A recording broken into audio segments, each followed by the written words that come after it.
Hello everybody, my name is HippieFlow90, and this is my Redstone Academy. This is going to be a new series teaching you guys all about Redstone. So whether you're a beginner or an expert, please come follow me, and we'll explore the world of Redstone together. So, y'all follow me right out this door. I got a little demonstration for y'all. So what is Redstone? Where do I find it? Well, this is redstone ore. You can find it in stone or deep slate, and it'll give you this stuff, redstone dust, right? You can put it on the ground, and you can make lines with it. You can make a grid pattern with it. You can go up blocks. You can go down blocks, right? But most importantly, you can power it, right? You can turn it on. You can turn it off.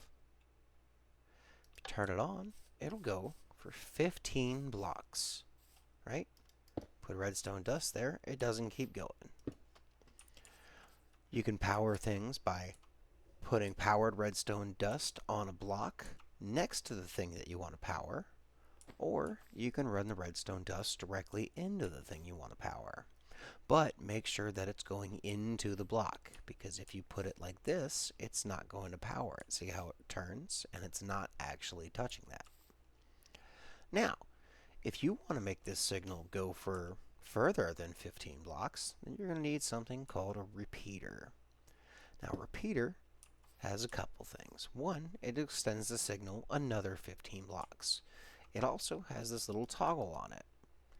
This toggle is a delay.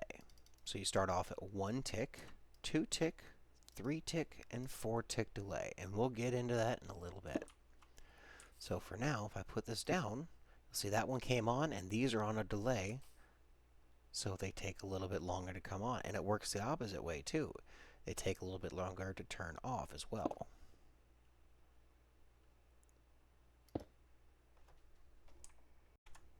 Alright, everybody. So over here, I have a quick demonstration of hard and soft power. And this can be a little boring, but it's important to help you move your circuits around. So over here, these two blocks will be hard powered because the lever is directly on the block. And if you hard power the block, the redstone underneath the block as well as on top of it, or the redstone around the sides of it will power. If you run redstone dust into a block, it'll soft power it. So this light comes on because it's touching a soft powered block, but the redstone next to it won't turn on because this is only soft powered. And if you want to hard power it, the easiest way to do that is to just put a repeater behind the block. If we put this repeater, it'll activate the light still, but it'll carry the redstone signal through the block onto the next side. Or you can also pick up a soft powered signal with the repeater on the back side, like this. Here's a couple useful situations for this. So if you have power coming from the bottom, and you need it to go forward, and maybe you need to bring it back over here, up higher, you can put a repeater and hard power this block, and this will turn on, and this will turn on. Or, let's say you have power coming from the top, and you need it to go out to there, but you also want to bring it back this way. You can put a repeater under here and capture the power on this block, and bring it this way. Alternatively, you can also just put a redstone dust on top of here, because this block is hard powered since we have the lever on it. Okay, so now that we've covered hard power and soft power, I want to cover signal strength and touch on comparators real quick.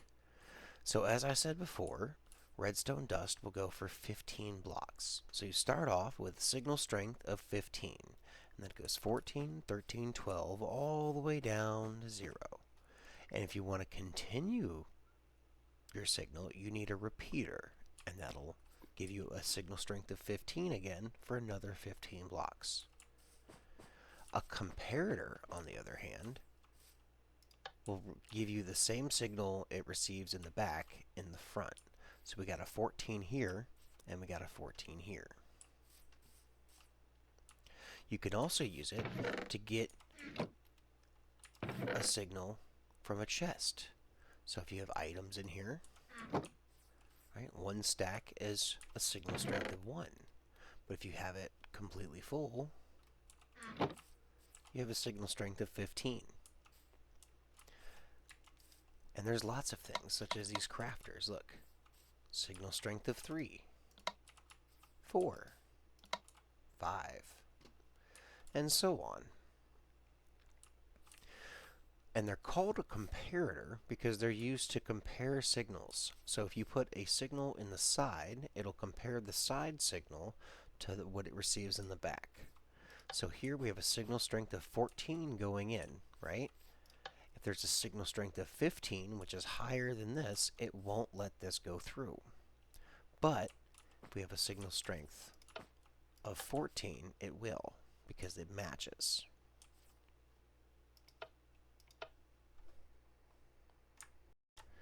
Hey hippies! So if you like what you've seen so far and you want to see more, go ahead and hit that like button and subscribe for me. I'd really appreciate it. It'd really help out this channel. Thank you guys so much. Really, really appreciate it. Anyways, back to the show. Welcome back, Redstoners. So now that I've thoroughly glazed your brains over, I have a little area for us. So over here we have inputs, things you can turn redstone on with, and outputs, things that can be turned on with redstone. And we'll be going over those here real quick. So to start things off, we're going to begin with inputs. We have a redstone block and a redstone torch, which are always on. We have levers, which you turn on and they stay on, or turn off and they stay off. Next we have a wood and a stone button, and they give a pulse of different lengths. A wood button does 15 ticks or 1.5 seconds, and a stone button is 10 ticks or 1 second. Next up we have a wood pressure plate and a stone pressure plate, and they have the same amount of pulse length. But you can also activate these with a bow and arrow, and wood pressure plates you can activate by throwing things on top of. Here we have trap chests. They have a red border instead of the regular black border, and when they're open, you can get a signal from them. Here we have our daylight detectors. They give a signal when it's daytime out or when it's nighttime out, depending on how you have it set, and you just right-click it to change the mode. Here we have a target block, and it gives a signal strength depending on how good your throw is. This is a skulk sensor. It listens for noises around it, and it will activate redstone if it hears something. But you can block out the sound with wool.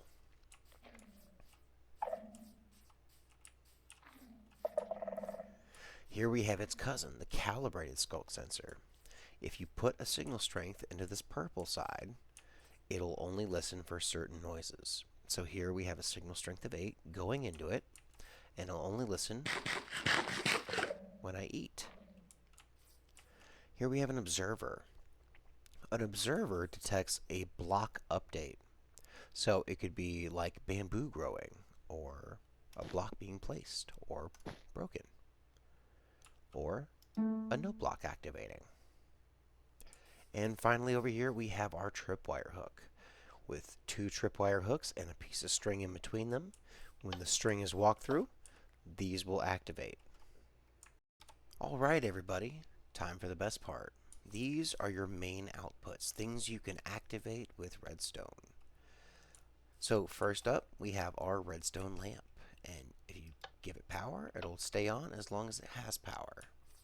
Next we have pistons and sticky pistons. Pistons will push blocks, and sticky pistons will push and pull blocks, up to a total of 12 blocks. Next we have iron and regular doors. Iron doors have to be activated with redstone, while regular doors don't. Same thing with trapdoors. These guys with the circle face are dispensers. You can use them to dispense things like snow buckets, powder snow buckets, or water and lava. Oh, these guys are droppers with the smiley face. They drop items in an item form. You can use them for disposal or sticking them into water streams, all kinds of things. These are hoppers. They're used mostly to bring items from one chest into another chest. They can also suck items through blocks that aren't full blocks, such as honey blocks and mud blocks. You can turn off a hopper by giving it redstone. Then it won't be able to pick up an item anymore. But as soon as the redstone's off, it'll suck it right up. We also have minecarts. I will dedicate a whole episode to these guys, but these are a lot of fun. And now that we're in 1.21, we also have the addition of our copper block, which you can turn it on, and it'll stay on even when the power's off. And if you power it again, it'll turn off. And our crafter, which if you fill it with a recipe and give it power, it'll craft something for you. Well, everybody, thank you so much for watching. I really appreciate it. This has been Redstone Academy, Episode 1. This has just been an intro to Redstone, right? Next episode, I'm going to show you guys how to wire up some of these things. So we're going to go over some logic gates and common circuits you would use. Until next time, don't forget to like and subscribe. I've been HippieFlow90. Have a great day.